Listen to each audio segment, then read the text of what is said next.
माझं नाव गौतमी पवार आहे. मी कोथरूडची रहिवासी आहे आणि कोथरूडमध्ये माझ्या नावाचं बोगस मतदान झालेलं आहे थोरा दुकानात. ही माझ्या नावाची चिठ्ठी आहे, हे माझं वोटिंग ID आहे आणि ज्यावेळेस मी मतदानाला गेले त्यावेळेस माझ्या मतदानावर सांगितलं गेलं की तुमचं मतदान ऑलरेडी झालेलं आहे. म्हणजे हे काय झालेलं आहे, हे बोगस मतदान झालेलं आहे.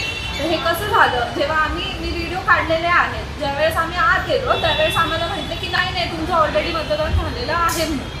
ज्यावेळेस आम्ही बघायला गेलो तर त्यावेळेस ती कॉर्डिनेटर आम्हाला त्यांनी असं सांगितलं की नाही आम्ही ऑलरेडी तुम्ही मतदान केलेलं आहे. जर मी गेलेच नाही तर मी फर्स्ट टाईम वोटर आहे, तर माझं मतदान इथे झालं कसं. आता तुम्ही फर्स्ट टाइम वोटर आहात, तुमचं मतदान पण बोगस झालेलं आहे, काय संताप आला असेल ह्या गोष्टीचा तुम्हाला? खूप खूप म्हणजे हे बोगस वोटिंग आहे ना. शेवटी कसं आहे, जर उमेदवार निवडून आला तर कसं म्हणतात लोक की मतांनी निवडून आला, पण बोगस मतदान करून निवडून आला हे कोण सांगणार नाहीये.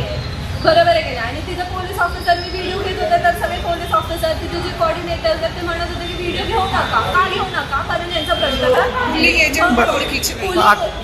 एजंट काही मदत तिथे आम्हाला आतापर्यंत कोणी काही सांगितलेलं नाहीये की कसं काय करायचं. आणि फक्त एवढं सांगितलं गेलं की 17 नंबरचा फॉर्म भरा आणि दुसरं मतदान करा. आम्ही का करू दुसरं मतदान?